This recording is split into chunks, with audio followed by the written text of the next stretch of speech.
I think someone took their time to teach me how to be a grant writer. I think it's a distinct field, the way people are poets, the way people are fiction writers, the way people are storytellers. Grant writing is a thing on its own. It's just so unfortunate that many people don't have schooling for it. So I'm glad that programs like Grantathon exist to showcase how you can be a grant writer.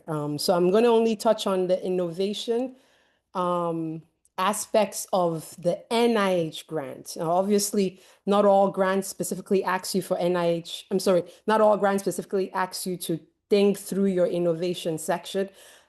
I only write NIH grants, but it doesn't mean I don't have experience in other kinds of grants. Mostly US based grants is what I've written. So I've done the National Science Foundation and a whole bunch of NIH grants. But what I like about NIH then, maybe not this year with the whole new changes, but what I love about NIH is just the fact that it has simple rules that are clear to understand. You need a significance section, you need an aims page, and you definitely need an innovation section. And I think I gravitate towards that because if you've done research, especially reviews of evidence, almost everything has been done. There is really nothing new under the sun. I'm a stickler for reviews because it's unfair for you to say you're the first if you've not studied how other people have done it, or it's unfair for you to say it has not been done if you've not done enough review, no matter how small, of how others have done it. And so, what is good about NIH grants is that it forces you to expand and see everything other people have done, and then specifically come and talk about why is yours different or new and of value. So that's what I'm going to talk about. That portion of your grant that talks about why is it new or different and of value, or what they call innovation. But let me check in. This is Elmo. How's everybody doing? I think 2 years ago, last year, Elmo sent a text through X that asked people how they were doing, and everybody said a lot. 209 million in particular said a lot. And I like to start with Elmo or just Sesame Street because almost all of us have some vagrant idea of what Sesame Street is. But if you recall, in terms of its beginning 56 years ago, what was just innovative about Sesame Street back then was that it was the first medium through which children can use television to learn. It may seem far-fetched now because you have apps and computer laptops and everything, but can you imagine taking us back to 56 years ago when someone was saying we can try something different with learning. And these were educators, mind you. So it's not just television producers that said, let's go do Sesame Street. These were PhD holders, education researchers who felt there's this new thing called the television, and could we use it to learn? And could we use it to, create value that is of importance to children? And so, over 300 people plus parents came together. They were going to take your basic 1 2 3 into something other format that allows children to be smarter, stronger, and kinder. It's in close to 12 million kids have said they've used it to learn. They've changed, whether it's going to Olympics or Netflix. They have a plan for just reaching every country, every child, everywhere. And even parents themselves are saying, yeah, I use Elmo to teach anxiety, stress, all these kinds of resources that children, it's not until you become a parent that you understand your children too can be stressed. And so Elmo does a good job of helping parents navigate that.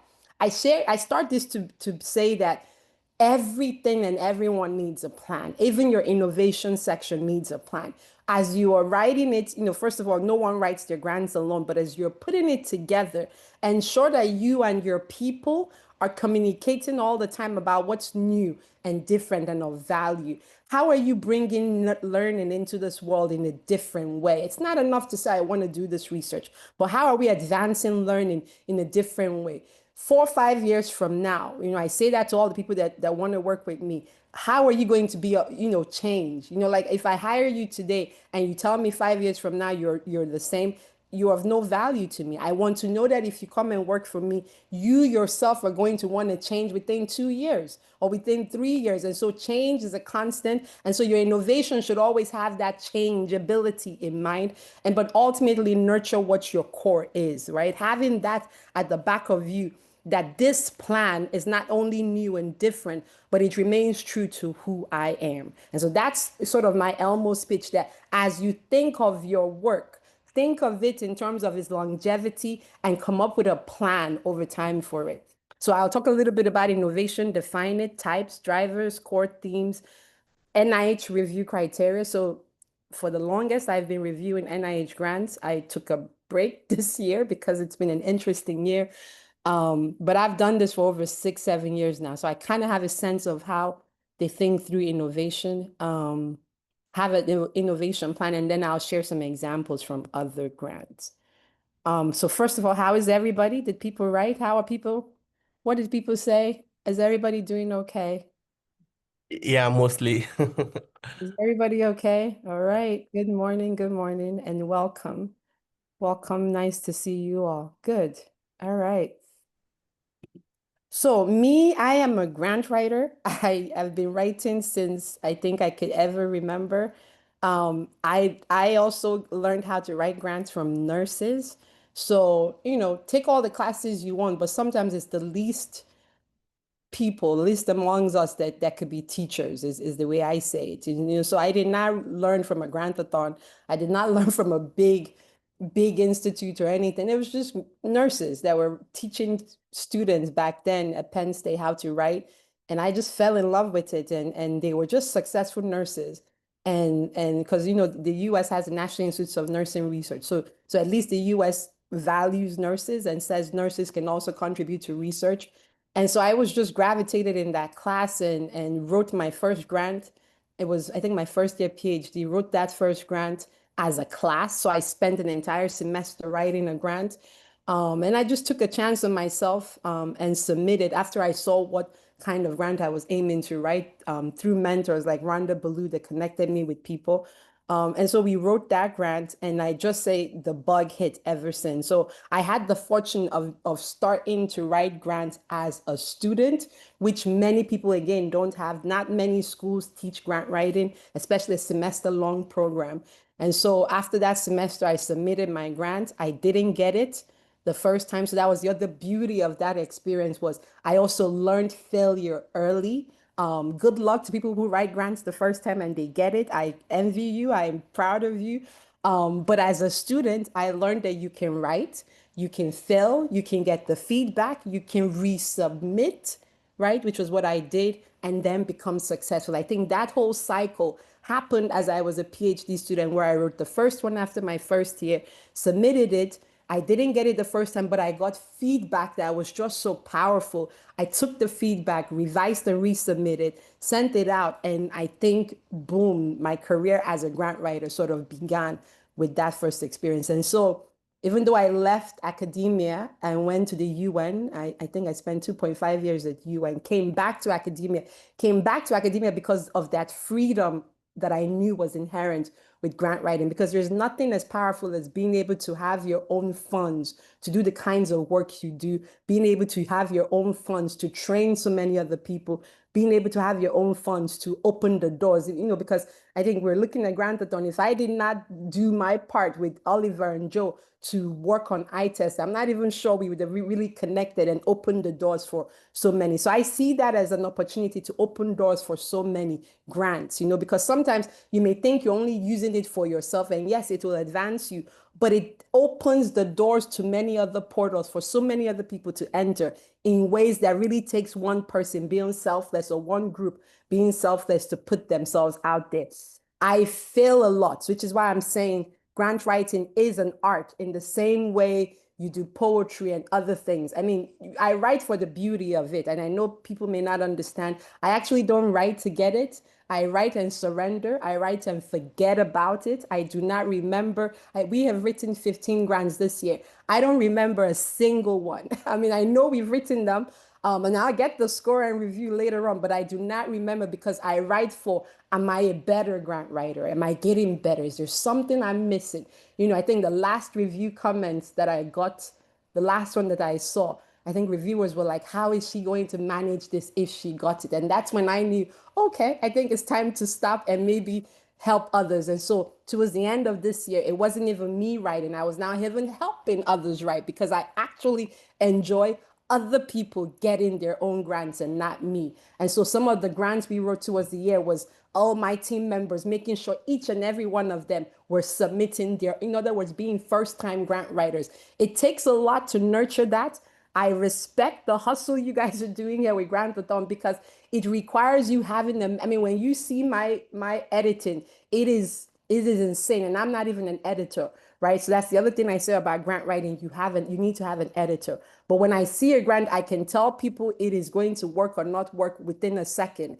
And the good people listen, and they go back and edit their grant. The stubborn ones say, nope, I'm going to do it my way. And I let people do it their way because, it's a free world. You can do it your way. Case in point, one of my very, very dear mentees, Titi Gbajamiela, some of you may know her. She just submitted her first K last week, and I am so proud of her because it took us 2 years to get there, but we did. And I remember just I think 3 or 4 weeks ago when she sent it to me, I had to call her and I told her, Titi, this would not work. And it was tough because people have put their blood, sweat, and tears on their grants.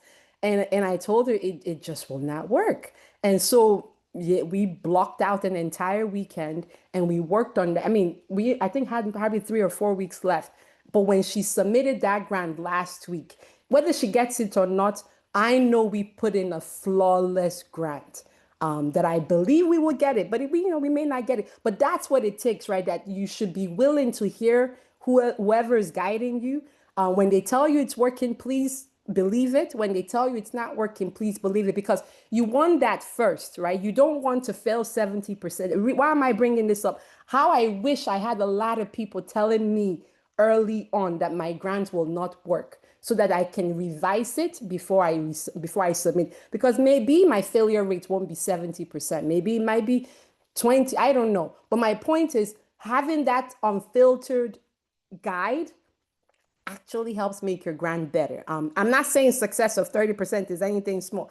It is huge. I mean, to be able to say you've succeeded 30 times, it is huge. But when I see some of the ones that failed, right? When I see some of the ones that many people will never see, and I have a lot of them, right? To me, those were my best grants, but they didn't make it. And so as you're going through Grantathon, as you're meeting your mentors, please take their advice seriously so that you put your best foot forward the first time. And when I'm not doing grants, I write. I write every day on a blog that I keep. I don't write science stuff because I figure everybody can figure science on their own. There are journals, 20 million. I'm not competing with journals. I just write for the joy of writing. And I think if you want to be a grant writer, you want to get in love with writing first so that the grant writing process becomes easier.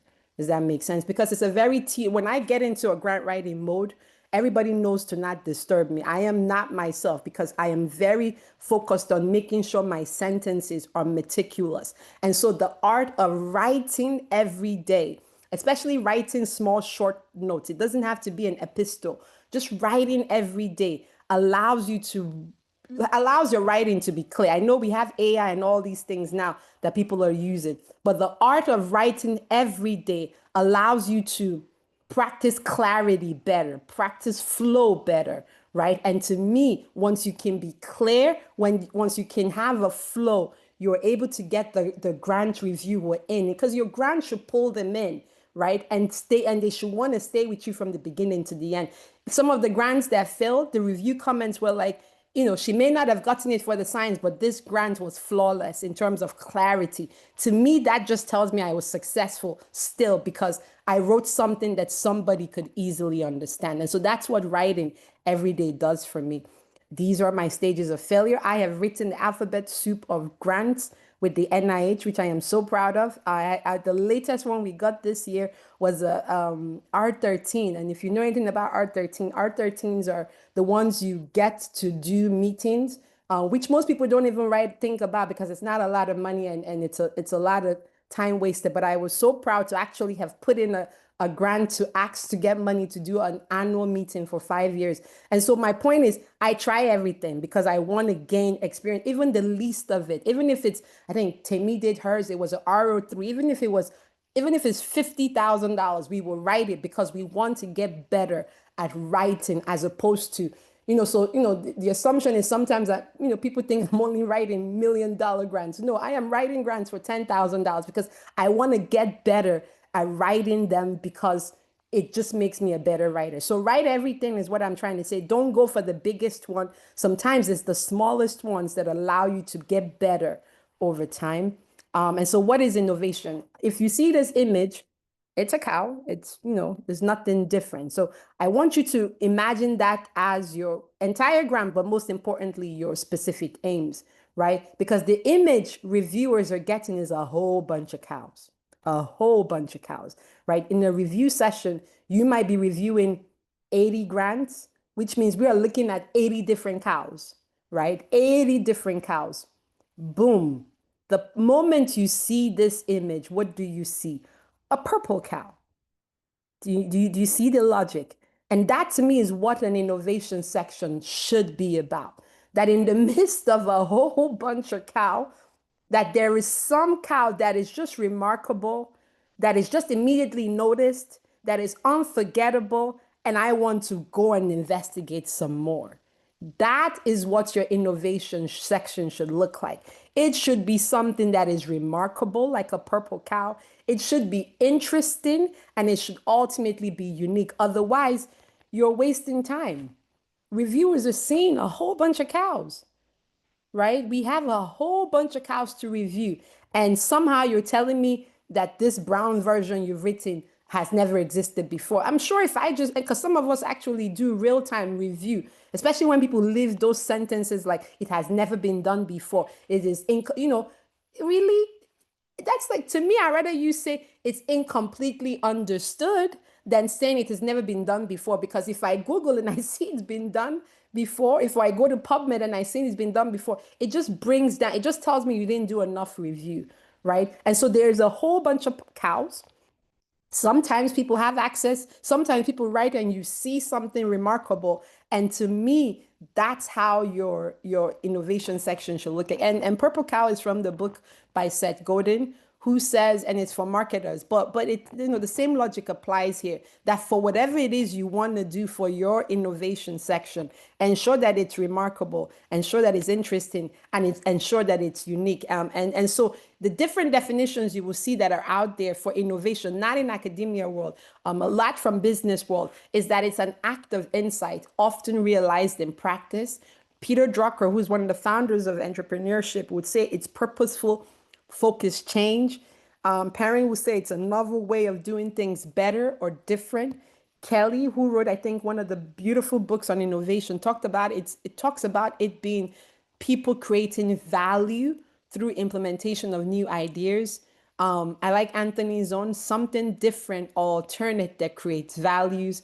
And Cho is also talked about it being actively creating, introducing, and applying new ideas. So what's common among all this definition is that it should be something new, an act of insight. It should always be something new, right? It should be different. So new, different. We've never seen purple cows before. So you should always have that sting of, is this different, right? Is this a bunch of brown cows or black, but is this different? And then value. A lot of people are giving you money to do this work, right? It's not your bank account. It is the government's money or somebody's money. How are you producing value so that they feel as though that work is really going to make a difference for the field? And so types. If you read the paper by Tide, there are 4 different sections to different types of innovation. Innovation could be a paradigm shift. Innovation could be about the product or the service you're bringing in. Innovation could be about the position, and it could also be about the process. Give me 1 second. I have children. Give me 1 second, okay? Yes. Thanks, Prof. Wow. That has been electric. And maybe Um, you guys put your comments in terms of what you think so far. okay. Right. So feel free to drop in your thoughts in the Q&A section. You can find that at the bottom pop-up window of Zoom.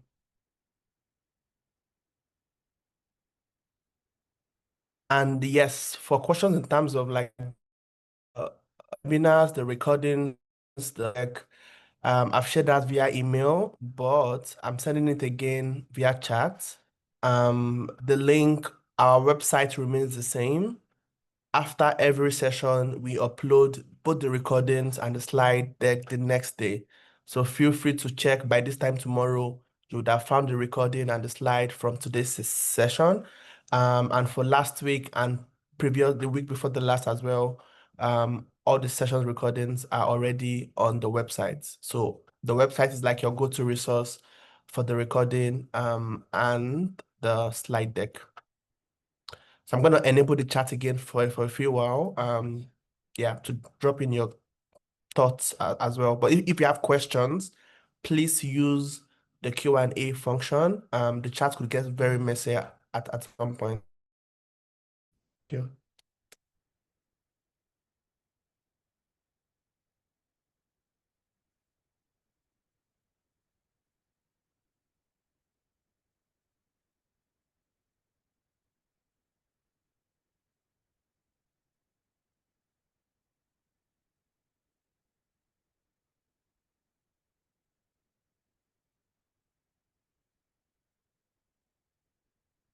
All right, sorry about that.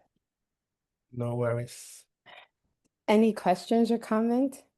Yeah, people said the Popocal example is very insightful. Love Okay. the Popocal reference. And somebody says, as a nurse, I'm glad to hear that you learned from nurses. Nice. I was lucky to get my first grant the first time. However, now I've submitted 10 others with no luck. My question is about creating a team. Normally, people are not interested. You Right. always end up doing the work alone, and most grants require you to put up a team together. So how do I go about creating a team? Okay, let me start there actually, because that's actually a good one. No grant should ever be written alone. Um, the act of finding your people is a trial and an error. I don't think there's any right or wrong way.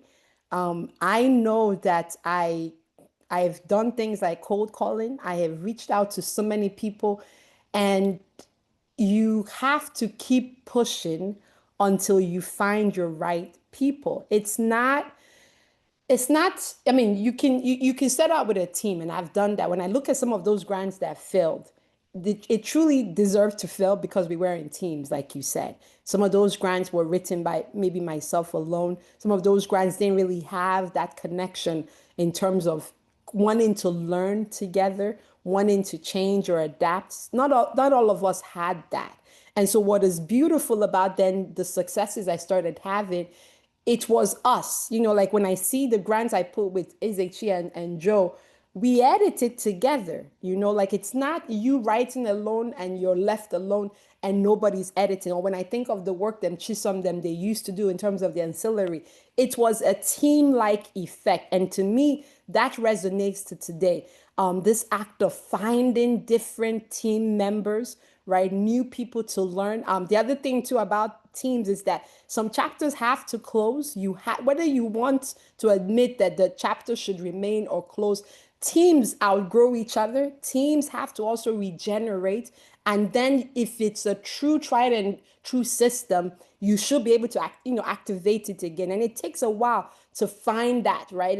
It took me a while to know that I was a grant writer because I thought it was just the small teams that I had that allowed me to be successful. But when I was forced to have to regenerate, so forced to sort of have to rebuild again, that same lessons of how I planned the grant continued, right? Where it's the people. When I say we go on grant writing retreats, we really go on I mean, this version of my grant writing is even on steroids more than how. So if you think you've seen what I have done before, the ones that have not been discussed this year because of this admin are on a different playing view because I have taken what I learned in my first half onto another half with a small passionate group of people who understand that, at least for me, it's a calling, it's a life I don't take it for granted that God has given me these skills, and not to throw God, but whatever you believe, I don't take it for granted that I have been given these skills. And so I give it the honor it deserves when I'm putting my grants together. It's to the point where years of practice has meant that with the right team, you are constantly learning how best to refine the ideas. You are constantly willing to change, even if you have 1 week left, because we do that a lot. I mean, we had to learn that the hard way, that some ideas, once you shopped it around, especially when a lot of eyes have seen it, because that's the other thing I do about our ideas. You have to shop it around. So as you put your teams together, also ensure you have a group of people who are going to always be honest, and not the ones that are going to say it's good, it's good, it's good. The ones that are going to tear it apart, because you won that first. And so we're very keen on multiple eyes seeing it, tearing it apart, and then rebuilding it, right? And so you have to have that team that you go away with. I mean, if it's that you've tried and you're now back in this space where you're writing it alone, then you kind of have not tried enough. And so you have to keep trying, unfortunately, until you find that group of people that are saying, yes, we want to learn together. Yes, this work is impactful. And yes, we want to do it together, if that makes sense. All right. Any other questions that you saw, or is that good? I can continue. Yes, yes, you can. We can take the rest at the end. Okay, so innovation types, 4 types: product, paradigm, process, position. Um, Process is a thing where you go from the idea, there's a whole thing you're going to do, and then you get an impact. So if you think of the crowdsourcing work we do, it's a kind of the process of crowdsourcing, the process of pay it forward. Those are sort of innovations, right? Where there's a whole bunch of things you would do, and then you would get impact. Product is just that you're introducing something new to the field. It's due. I mean, so we have process grants, so our crowdsourcing grants. We have a product one. I think if we are successful, one of my really game-changing grant that nobody knows of yet is going to introduce the first HPV self-testing kit. So here my team had to involve biochemical engineers. Like I went out of my comfort zone to understand how you even develop products. Again, that one is a whole new beast where we targeted a product specific kind of grant. Then there's position, do you want to be Android or Apple, or paradigm? How do you go from a regular telephone to a cell phone? So like, how do you move the field in, like, AI? A lot of these AI grants that are popping up these days are going to be sort of paradigm shifting in terms of what they're telling the world AI is capable of doing. Innovations can also be disruptive. I love, and disruptive ones take times for people to like. Crowdsourcing it was disruptive when it started. It takes time for people to fall in love with it. It can be radical. This idea of, even when you see our crowdsourcing grants, there is no intervention, right? So I'm one of those rare people who's saying she wants to do, our group is saying we want to do clinical trial, and there is actually no intervention being proposed, right? That's radical. That's not how grants are written. You should already have something in mind, but we've done it, and we've done it with multiple successful grants. It could be sustaining, where you're saying, like when you think of evidence that already exists, how do you continue them over time, but in new settings? And then it could be incremental, with short changes happening over time. I think different things drive innovation. So global challenges, when you think of COVID, how we had a vaccine rapidly made within a year or two, that is a very, massive driver for change. It could be collaborative. Nobody wants to do lone wolf projects alone. So there should be partnerships and joint activities spanning different groups. It should always ultimately be creating value, because that's what people are going to fund, right? Work that's going to be of value. And I say it, and I say it all the time: fail first and fail fast. It should always be full of, there was a failure and then we turn it into success. And so when you think of the NIH is always thinking of, is it new? Is it different? Are we learning? Is it going to have impact? Is it new? Is it different? Are we learning? Is it going to have impact? And so NIH is a new, right? If you look at the criteria, it says it has to be new. So, in other words, the criteria axis is the how, for you to articulate how the application is going to challenge and shift current research or practice paradigms, right? It also asks, are we going to learn something different, right? Is it in your concepts? Is it in your approaches? Is it in your methods or instruments? Are we going to learn something different? And of course, we're giving you a lot of money. 50,000 is a lot, millions of dollars is a lot. Who's going to be, how is it going to really, really bring impact for the field, right? And so here's a sample, and I think this is Joe's grant. Right. Yeah, this is Joe's grant. So one of Joe, and it's published. So it's publicly available. If you Google his name, you would see the actual proposal. Where that the specific aims of the proposal was to demonstrate innovation. You see how he was clear. He wanted to demonstrate innovation in content and methods. This is the first time we're going to use crowdsourcing. Again, that whole idea of process to enhance HIV testing and linkage. Again, first research to investigate, also social marketing, right? But as a quasi-experimental trial. Other crowdsourcing work he said, and not to say that people have not used crowdsourcing, which I'm saying, even if you say you're the first, be cognizant of the fact that maybe they've done it in other ways and maybe you're bringing it here. I think that's better and humbling. So other people have used crowdsourcing, but policy formation and surveillance without necessarily taking it to HIV testing. So this is a rare example, this time using crowdsourcing for HIV and in a different setting and with a different population. So MSM in China. And then you're going to incorporate social media and stuff. So what was the new thing? They wanted to use crowdsourcing for testing and linkage. They were also going to use social marketing, but this time in a quasi-experimental idea. They're going to learn. We want to learn about how do you do this with key pops outside of a high income setting, and then ultimately learn its impact in terms of social media and online forums.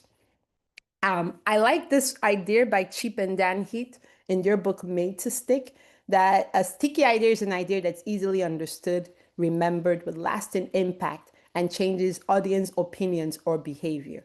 And so when you're writing the innovation section, is it a sticky idea? Is it something that is full of simple phrases, right? Is it something that is also full of credible phrases?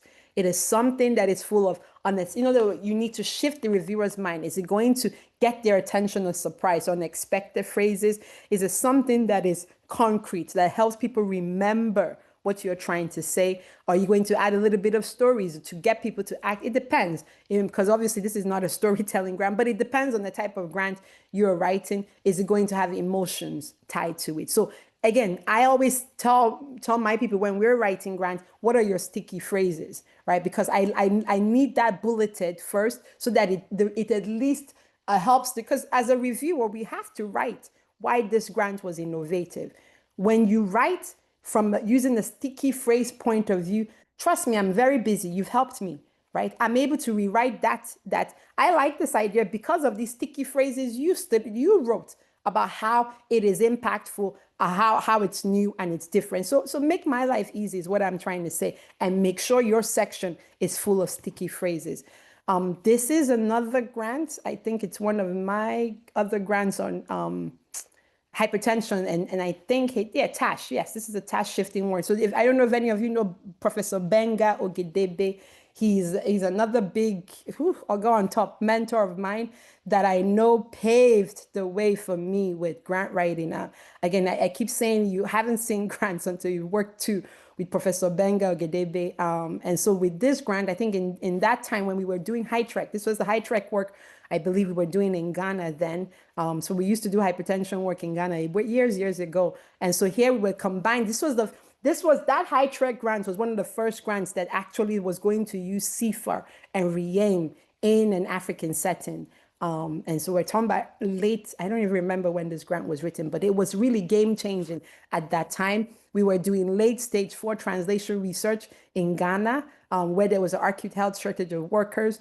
We were going to be in the CHIPS compound in Ghana at that time. We were going to engage multiple stakeholders and use concept mapping, I believe, for this grant.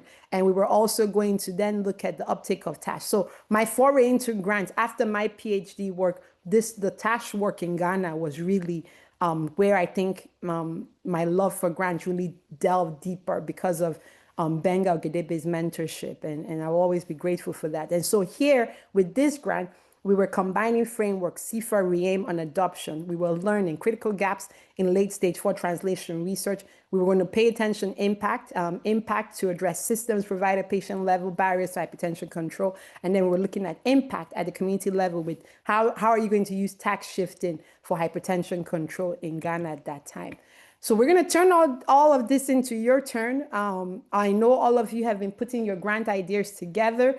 This is now your time to write. And it doesn't have to be perfect, but at least let us see what we can do. I don't know. What time is it now, Babatunde? How many more minutes do I have? Um, about 10 minutes. Yes. So can we do 5 minutes of writing? And I think what I want us to do is come up with as many ideas as possible, write them down, even the ones you don't think are great. In terms of your innovations section, start writing short sentences of why you think this idea is new, how we're going to learn, and or how is it, how is it going to be impactful.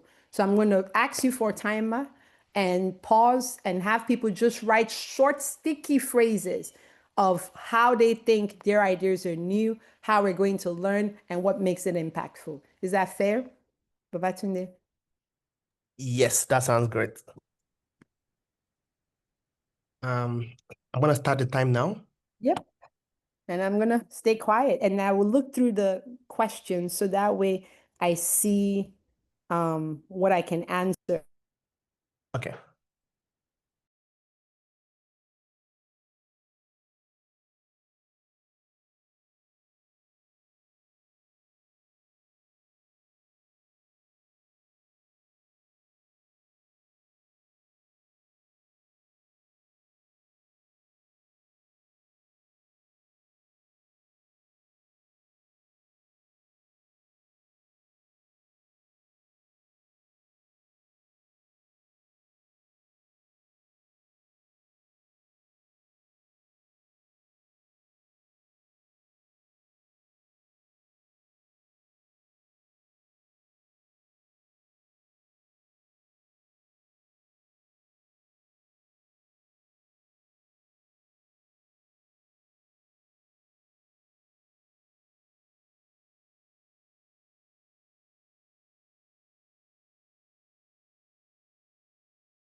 All right. Is our time up?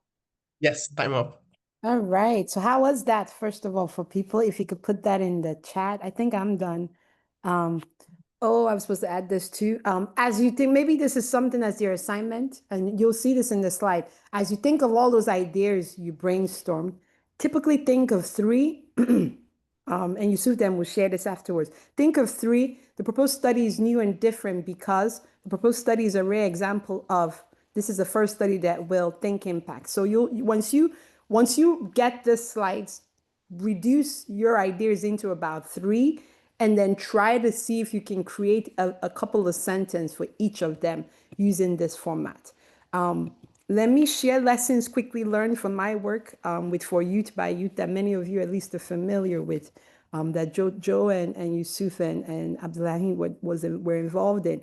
It was a game-changing work. It still remains one of my game-changing research. Someone asked, how long did it take to get this grant?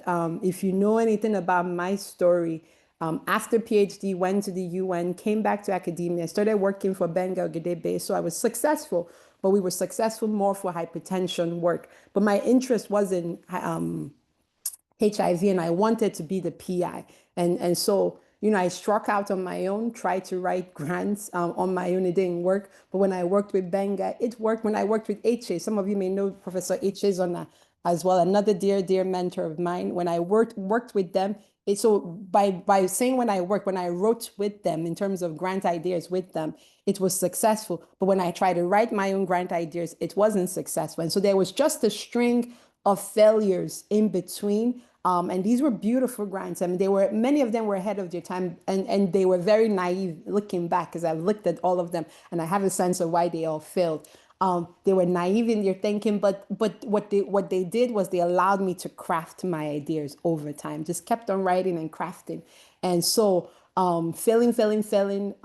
Then somehow connected with Professor Isaac. She connected with Joe, and then we wrote for Youth by Youth, the iTest, innovative tools to expand youth-friendly HIV self-testing. We were doing a lot of things with that project, youth-friendly, youth-led. We were going to combine HIV self-testing, participatory learning, peer-to-peer support, on-site supervision, ultimately to improve uptake of HIV self-testing. The innovation section talked about it being a rare example of structural HIV intervention, focused on youth participation in an LMIC setting. What was beautiful about this was that many interventions for youth are focused on enhancing their educational opportunities. Rare actually develop or train them. And like Yusuf and Abdulhamid, we're trained by this, right? So you can still see the dividends of eye tests years after years, but we thought about that, right? That I'm not surprised that many of our eye test people are going around being Rhodes Scholar today. We said we would do that when we were writing the grant. So it's not a shock for me that they are now being mentored by Joe and his team. We wrote we would do that when we were writing the grant, that not only are we going to do the research, but we're actually going to train young people to actually now be leaders, developing services, programs specifically, right? So that they themselves can be prime movers now in leading. In other words, all we did was open a platform. If Yusuf today wants to run an entire firm training another person, he's entitled to, because our goal was to open that platform so he can be a prime mover in doing the next thing. We also said there was this innate tendency to group think. The idea that you can write a proposal with no intervention, it's really homogeneous. That's what most researchers do. But we said, no, we're going to try to do it different and be bottom up and youth participatory. Now, some people think the dividends of iTest is only when we've increased HIV self-testing, to which I say you really didn't understand that grant, right? It was supposed to produce things that will be of salience to youth themselves so that they go on to expand those ideas that way. Does that make sense? So we did do what we said we would do, and it was intentional in design. So my point is, grant writing is a calling. It's not another way to make another money. If you want to be rich, some people are rich off of it. To me, I am abundantly okay, because I was always writing words that were actually spurring things beyond just the science alone, Does that make sense? And so as you put your stuff together, as you put your grants together, of course it should be for you and of course it should help you. But how are you being of service to the people you actually want to make an impact? And I think if you can transcend that, it's not just another research, but you will be of service to your patients, to your participants. Those to me are the best grants. That's why to me it's an art, because every grant that we write is of service to a group of people.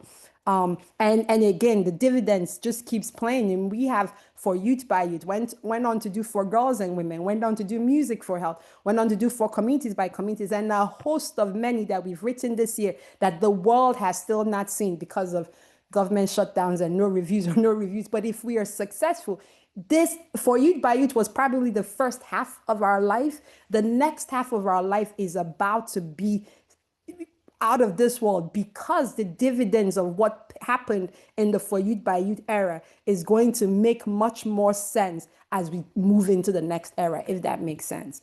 So the lessons: think different. Is your innovation new, different, or journey? So this is an apple. This is also an apple, right? People eat apple, but people use apple now as a laptop or their phone. Think different. Look at the different process of learning, from how we went from handheld phones, or phones that you could dial the numbers, all the way to phones in your pocket. It should be timeless, right? And then make an impact. Elmo exists for a reason, right? It has relevance and it continues to contribute to society. And let me close with this: endure. I mean, one of the questions were, how do you overcome failure? You write again. It's as simple as that. You write again. I said I've written 15 grants and I don't even remember one, because I'm writing again. If you told me I have to hold on to those 15 and somehow expect 15 to make it, if they make it good, if they all fail, great, we write again, right? You just keep, because I just want to be a better writer. I just want to dream again. I like grant writing. And so, I mean, it's a tough world now with this new administration and what they're asking for, but we will endure and write again, because that's just who we are and what we do. It should be sublime. I love Toni Morrison. It should be sublime. It should be generative. In other words, your grants should lead to more grants and make more meanings to secure difference in the way no other life is like. That to me is what your innovation section should think about. It should be sublime. You should take the time to write it. You should enjoy writing. You should write every day if you can, because there are urgent questions at stake. Some of you are trying to ask them. Innovation is how we realize that vision of excellence. It is radical. It would create, it's something in us the moment we're also creating something. So I will pause and now maybe look through the questions. Do you want to help me, Yusuf, navigate them? Yes, I will. I will. There's a question from Jeffrey.